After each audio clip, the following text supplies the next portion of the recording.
je vais commencer en lisant à voix haute, un peu loin du micro. Donc préparez vos oreilles. Je vais lire à voix haute et après au fur et à mesure je commencerai à chuchoter un petit peu plus. Voilà, vous êtes prévenus.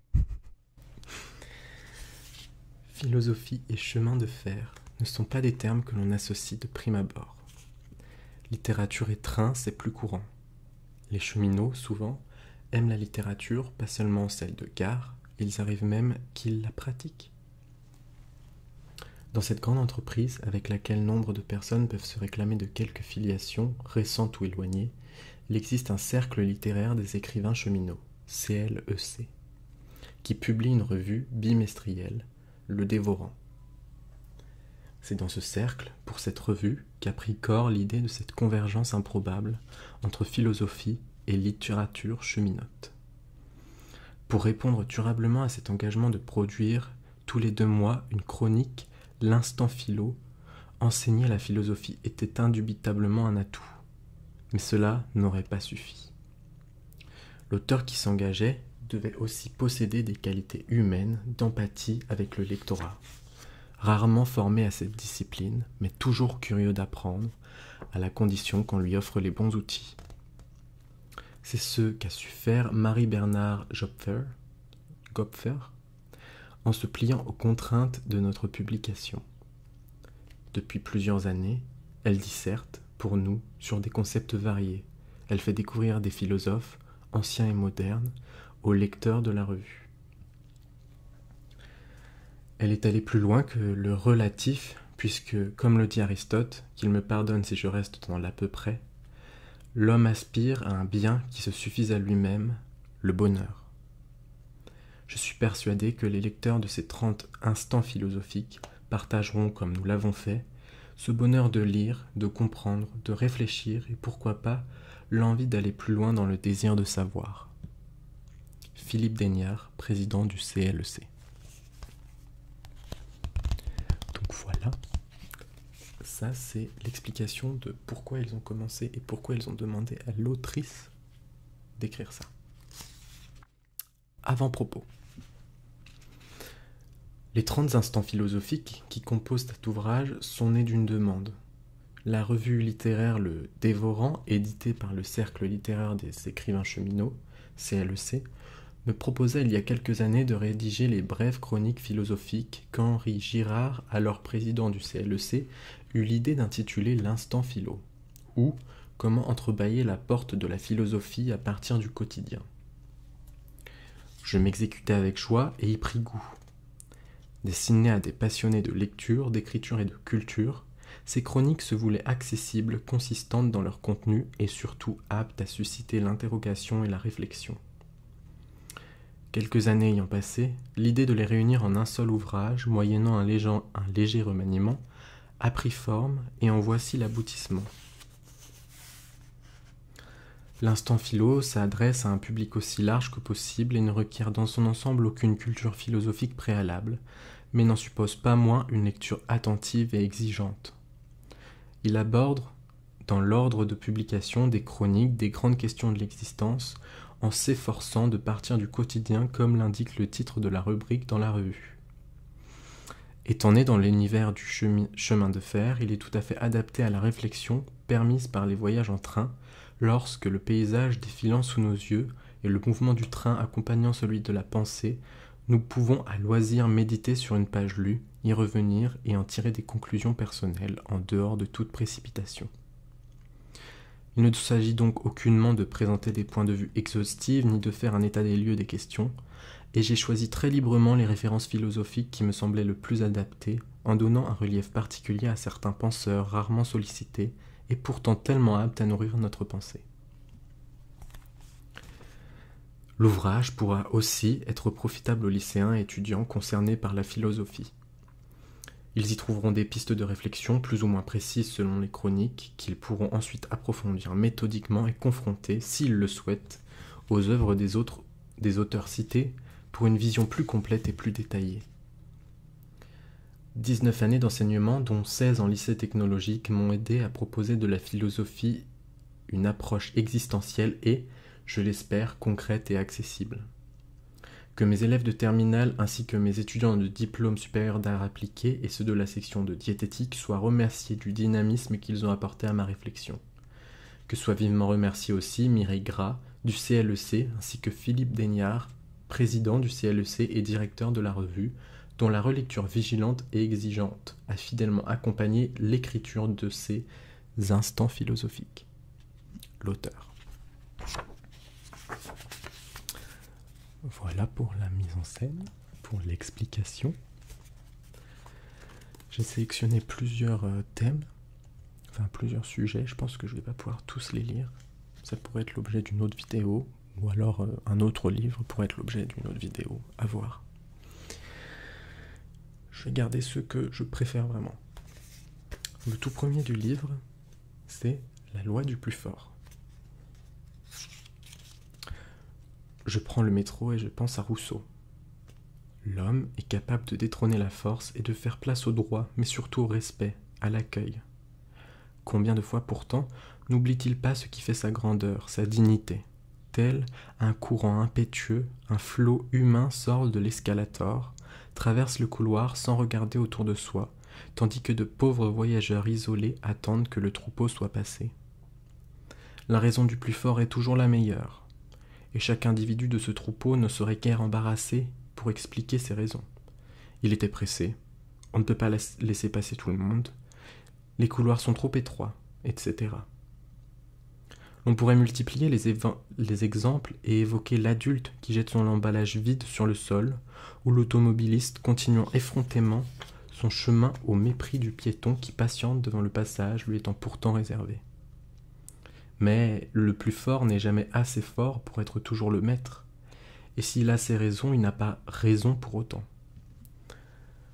Rousseau, dans le contrat social, a bien montré les galimatias inexplicables, ou inexplicables, je suppose, que suppose la simple expression « droit du plus fort ».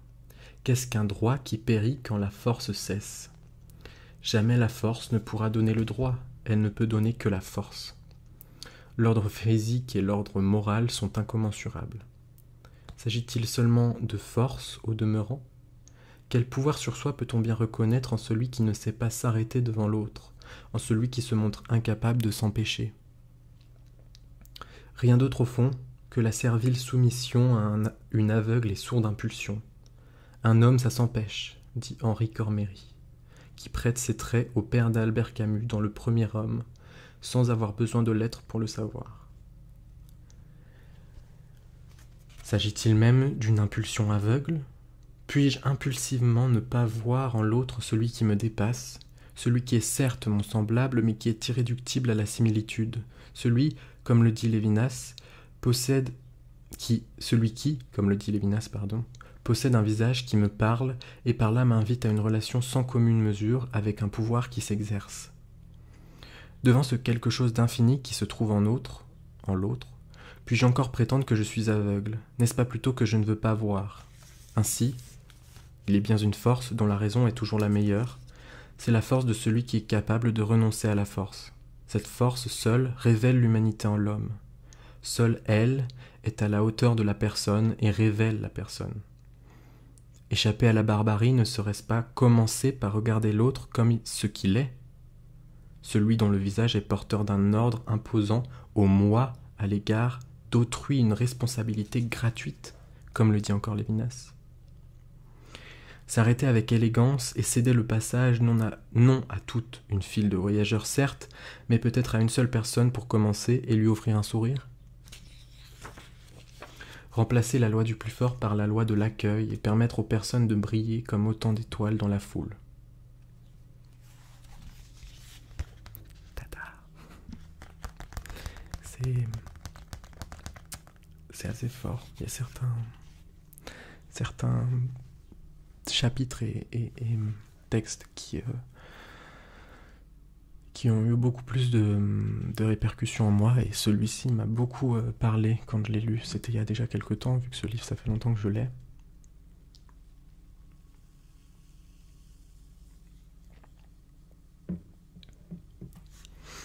Ce qui est intéressant avec ce livre, c'est qu'on peut, une fois qu'on l'a lu, réfléchir de son côté, ou juste relire parce qu'il y a des fois comme là quand je lis à haute voix, et encore plus quand on lit la première fois, on a ce truc de...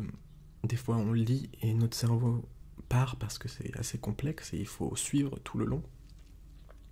Donc on le relit plusieurs fois, ou on peut se débattre un peu, entre guillemets, quand on n'est pas d'accord, parce qu'il y a certains sujets auxquels je n'adhère pas, des choses un peu trop moralisatrices, etc.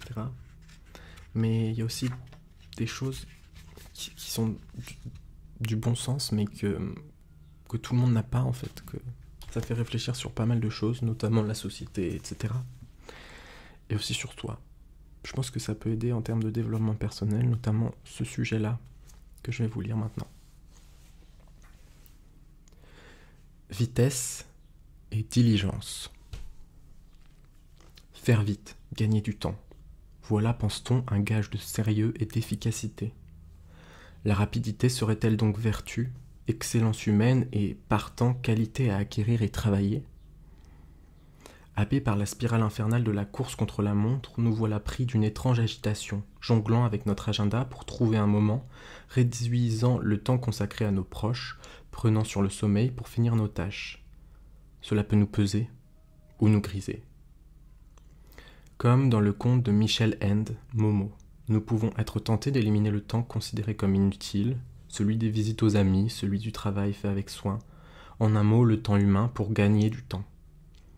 Mais ne perdons pas ainsi la consistance même de notre existence pour faire toujours plus vite, plus mal, dans une plus grande solitude.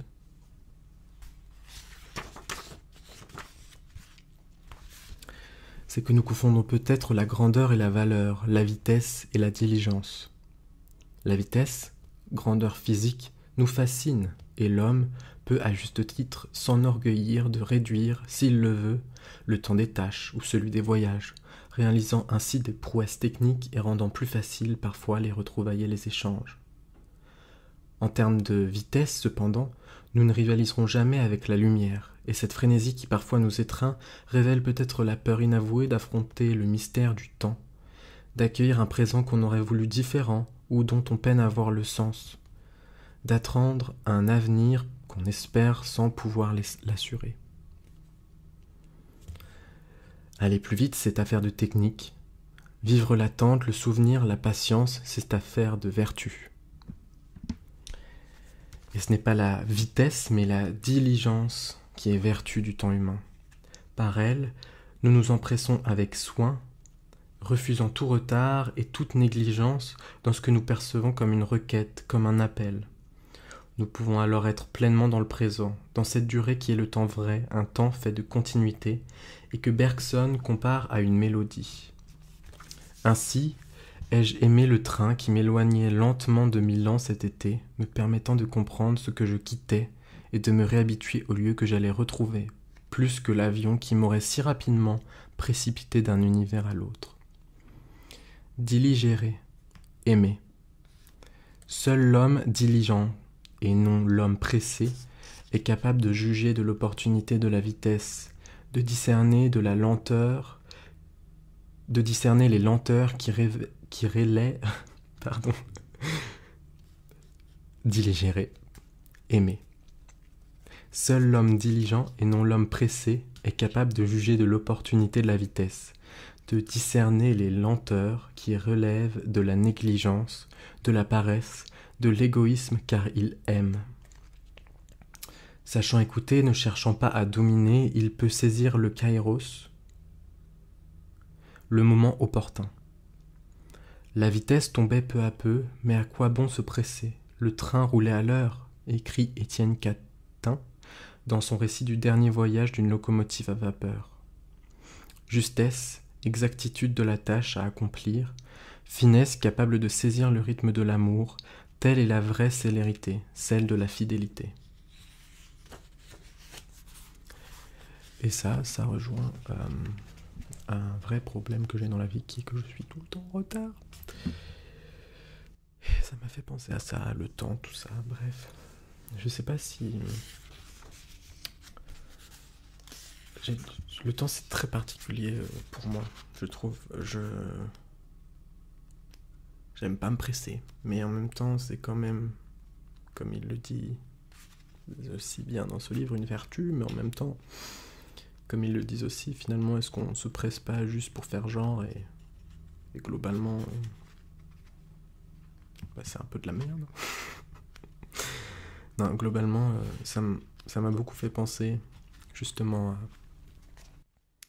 à ma perception du temps et à ce qu'on pense qu'il faut toujours aller plus vite, plus machin, plus truc. Et je me rends compte qu'il y a beaucoup de pression autour du temps dans notre société et même entre nous, entre amis, entre parents, à aller à l'école, toujours à courir après le temps. Enfin, c'est une sensation que j'ai beaucoup de toujours courir après quelque chose que je pourrais pas rattraper en fait. Et depuis quelques temps, j'essaie de faire ça,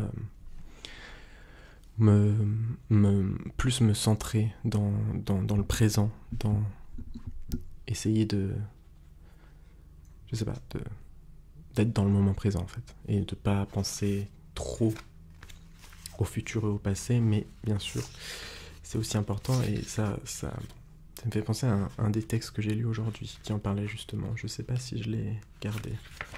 Oui, si je l'ai gardé. Je vais en lire encore 2, parce que je vois que ça fait déjà 21 minutes que je parle, et je vais passer en mode chuchotement cette fois-ci. J'en lirai peut-être 3. On verra. Celui-ci s'appelle « Que construire ?»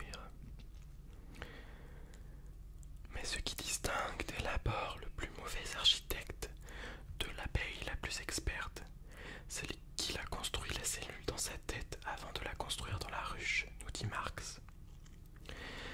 Si l'animal fabrique parfois des barrages, des nids, ses productions relèvent finalement de l'instinct, non d'une conscience et d'une délibération, et n'évoluent guère dans le temps. L'homme, lui, ne cesse de construire, de créer, d'ajouter du nouveau à la nature. Et cette démarche de fabrication, même si elle est essentiellement pratique et matérielle, n'en requiert pas moins un haut degré d'intelligence.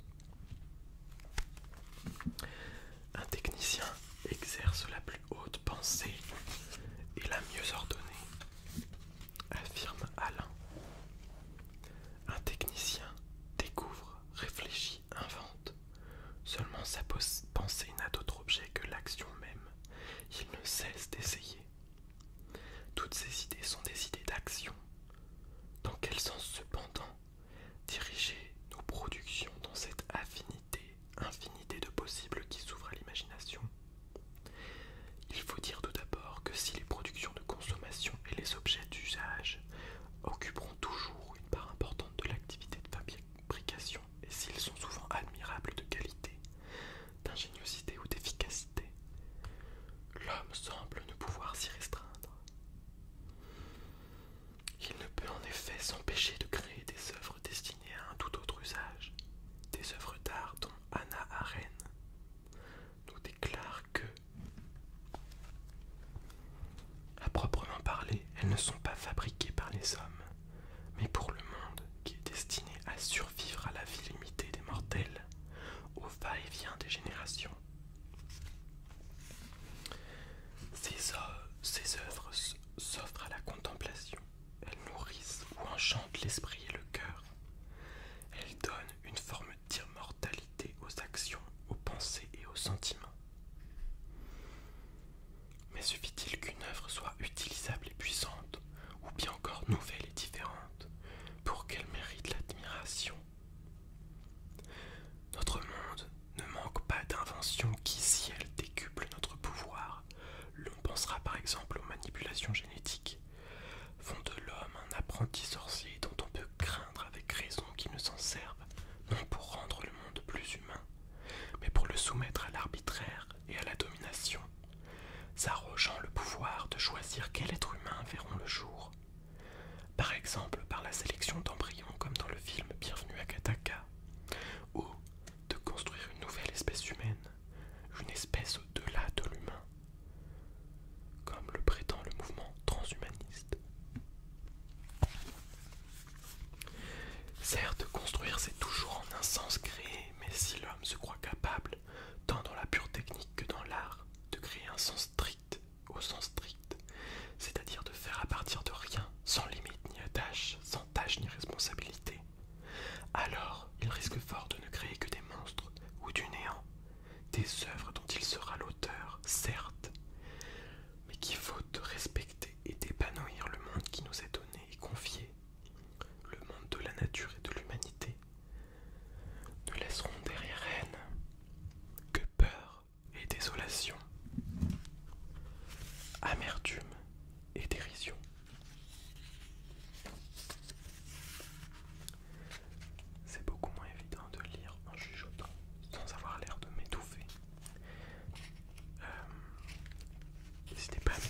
jamais c'est trop dérangeant et si vous préférez justement que je lise à voix haute.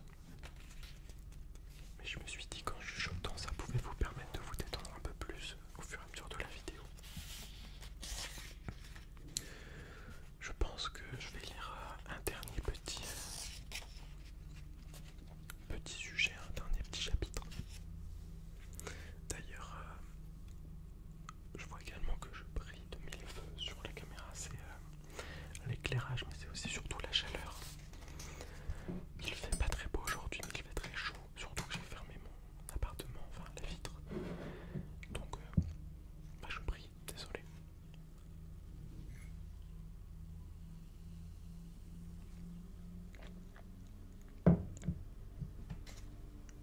Alors, celui-ci je l'ai beaucoup aimé, je pense que c'est mon préféré avec le tout premier.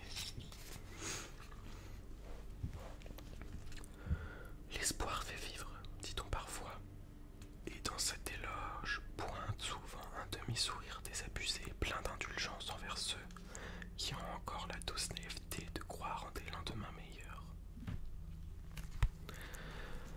L'espoir ne serait-il qu'une forme d'autosuggestion destinée à nous donner la force d'entreprendre des actions dont l'aboutissement heureux reste toujours hautement douteux? Voilà ce que pensent peut-être les hommes qui exigent dans toute entreprise le risque zéro, tout comme ceux qui fuient l'inquiétude et vont de l'avant sans réfléchir ni au danger ni aux chances de succès. Les uns comme les autres pourtant ne font autre chose que nier le temps, en refusant le futur par l'élimination de tout imprévu ou en oubliant passé et futur pour se plonger dans l'éphémère instant. Mais le présent, dans lequel s'enferment les obsédés de la précaution, tout comme les insouciants, est imaginaire ou inconsistant et les conduit à perdre littéralement leur temps, précisément parce qu'ils veulent l'annihiler. Au contraire, ceux qui osent entreprendre avec espoir et réalisme ont probablement raison, alors même qu'ils ne peuvent fournir aucune preuve absolument concluante de la réussite future de leurs actions. En effet, comme nous le dit Alain, leur confiance en l'avenir, leur foi, s'oppose à la crédulité. La foi est courage. Elle fait de nous des acteurs capables de rendre réel ce qui n'est encore que possible. Le volontarisme d'une telle foi ne risque-t-il pas pourtant d'être confronté à des échecs cuisants, au point de voir mourir l'espoir? L'espérance que propose Gabriel Marcel dans Homo Viator semble tenir le juste milieu entre la naïveté et la présomption, sans pour autant tomber dans un volontarisme stoïcien. Ne s'accrochant pas à tel ou tel but limité et concret qu'on voudrait absolument atteindre, elle réside dans une attitude fondamentalement positive envers la vie, dans la confiance en l'existence d'une certaine créativité dans le monde, ou encore de ressources réelles à la disposition de cette créativité. Sa formule est la suivante: j'espère en toi pour nous, car l'on espère mieux lorsqu'on espère avec et pour d'autres, et que l'on ne peut vraiment se fier qu'à un être personnel, d'où la dimension sans aucun doute religieuse de ce toi dont parle le philosophe français. Que dire pourtant à l'esprit qui ne parviendrait pas à reconnaître l'existence de cette créativité dans le monde, ou de ce tu, garant de notre espérance? D'abord de continuer à chercher, mais peut-être aussi simplement de ne pas hésiter à parier pour elle, suivant le conseil de Pascal, adapté ici très librement à notre propos. Si vous gagnez tout. Si vous perdez, vous ne perdez rien. Le risque de perdre notre ridicule désespoir devant l'échec, un rien, n'est pas comparable en effet à la possibilité d'obtenir la satisfaction des plus grands désirs de notre cœur, le tout. L'homme qui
de ce qui